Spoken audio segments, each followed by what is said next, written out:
I've been a critical care EMT for the past 7 years in Suffolk County, New York. I've been a first responder in a number of incidents ranging from car accidents to Hurricane Sandy. If you're like most people, death might be one of your greatest fears. Some of us will see it coming. Some of us won't. There's a little-known documented medical term called impending doom. It's almost a symptom. As a medical provider, I'm trained to respond to this symptom like any other.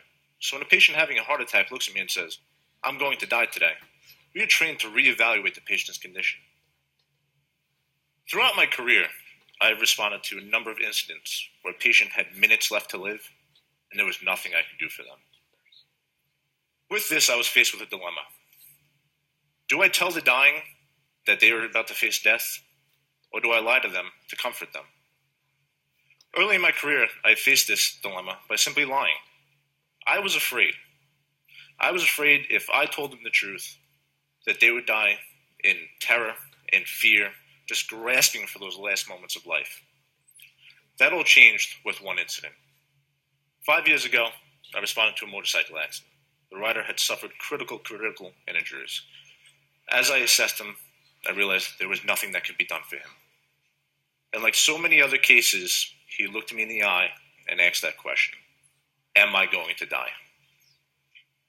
In that moment, I decided to do something different. I decided to tell him the truth.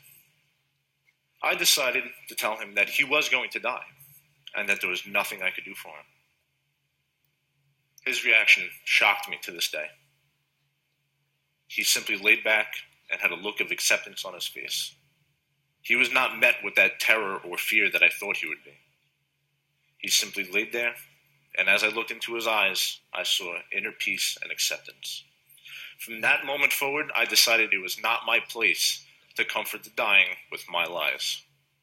Having responded to many cases since then where patients were in their last moments and there was nothing I could do for them, in almost every case, they have all had the same reaction to the truth of inner peace and acceptance. In fact, there are 3 patterns I have observed in all these cases. The first pattern always kind of shocked me. Regardless of religious belief or cultural background, there's a need for forgiveness. Whether they call it sin or they simply say they have a regret, their guilt is universal.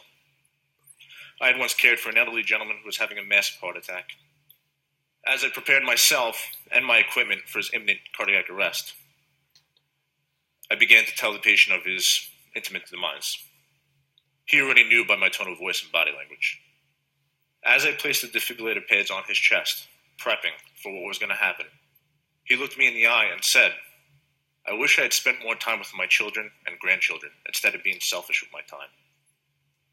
Faced with imminent death, all he wanted was forgiveness. The second pattern I observed is the need for remembrance. Whether it was to be remembered in my thoughts or their loved ones, they needed to feel that they would be living on. There's a need for immortality within the hearts and thoughts of their loved ones, myself, my crew, or anyone around. Countless times, I have had a patient look me in the eyes and say, "Will you remember me?" The final pattern I observed always touched me the deepest, to the soul. The dying need to know that their life had meaning. They need to know that they did not waste their life on meaningless tasks. This came to me very, very early in my career. I had responded to a call. There was a female in her late 50s severely pinned within a vehicle. She had been T-boned at a high rate of speed. Critical condition. As the fire department worked to remove her from the car, I climbed in to begin to render care. As we talked, she had said to me, there was so much more I wanted to do with my life. She had felt she had not left her mark on this earth. As we talked further, it would turn out that she was a mother of 2 adopted children who were both on their way to medical school. Because of her, 2 children had a chance they never would have had otherwise and would go on to save lives in the medical field as medical doctors. It would end up taking 45 minutes to free her from the vehicle. However, she perished prior to freeing her. I believed what you saw in the movies.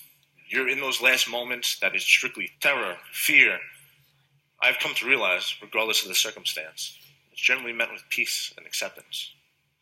That is the littlest things, the littlest moments, the littlest things you brought into the world that gives you peace in those final moments. Thank you.